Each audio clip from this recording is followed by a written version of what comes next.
তাহলে আপনি বাবা হয়ে বাড়িতে চুপ করে বসে থাকতে পারবেন না, সঙ্গে সঙ্গে আপনি বাড়ি থেকে বেরিয়ে যাবেন প্রতিবাদ করার জন্য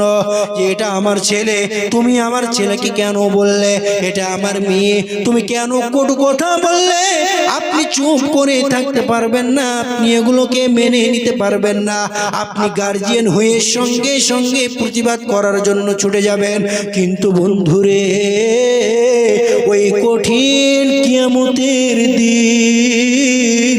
যখন আপনার ছেলেকে, যখন আপনার মেয়েকে দুনিয়ার বুকে পাপ করার কারণে, গুনাহ করার কারণে জাহান্নামের ফেরেশতারা আপনার ছেলে মেয়েকে আপনার চোখের সামনে থেকে টানতে টানতে টানতে টানতে কঠিন জাহান্নামের মধ্যে নিয়ে যাবে, তখন আপনি গার্জিয়ান হয়ে কি করে সহ্য করবেন? তখন আপনি সহ্য করতে পারবেন না, তখন আপনি সহ্য করতে পারবেন না, তখন আপনি লাফিয়ে যাবেন, ঝাঁপিয়ে যাবেন,